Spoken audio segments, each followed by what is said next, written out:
Hey guys, as Brazilian Jiu-Jitsu practitioners, we have a tendency to post up a lot of videos of Brazilian Jiu-Jitsu just dominating on the street, dominating in the ring. We show time and time again how Brazilian Jiu-Jitsu is it's the pinnacle of unarmed combat. That's my opinion. That's based on my experience. But the pendulum also swings the other way. Thinking that Brazilian Jiu-Jitsu is a bulletproof vest, thinking that it is going to make up for your shortcomings in certain areas, your lack of understanding on how to deal with a weapon, your lack of understanding on dealing with real space and things like that. Thinking that it's somehow going to make up for shortcomings in other areas is a recipe for you ending up dead like this guy. This was a Brazilian Jiu-Jitsu black belt. I believe this took place over in Brazil, and it's just one of those circumstances where the guy with a gun at least knew enough to keep that muzzle pointed at him, and even though the Brazilian Jiu-Jitsu guy ended up on top and it looked like he was even kind of starting to pass his guard, when all things are said and done, he still ended up dead.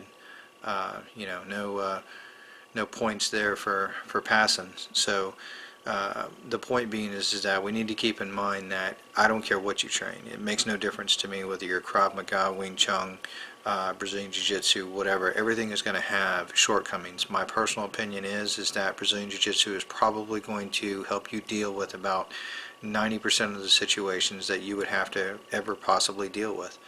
But it's those 10% of cases where somebody pulls a gun or a knife that all of a sudden the stakes get very, very high.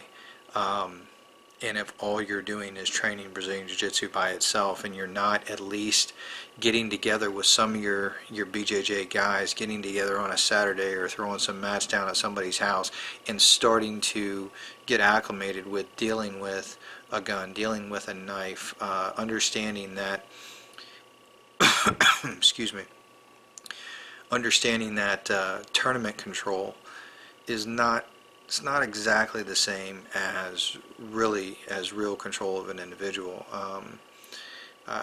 When I'm controlling an individual in a tournament, I want to get in there, I want to secure a position. But when I'm dealing with an individual on the street, I care a great deal more about where that individual's hands are, what's going on, what's he grabbing for, either on me, or what's he grabbing for in his own pockets. Those are all things that we need to keep in mind. We need to not get so bloated and filled up with ourselves and our own abilities, and the fact that Brazilian Jiu-Jitsu is a superpower, as Jocko Willink puts it. I don't disagree with him, but even Superman had kryptonite. So keep that in mind. You need to realize that there are shortcomings, and if you have shortcomings in your game, you need to close up those holes, or you end up dead like this guy. So you guys train hard.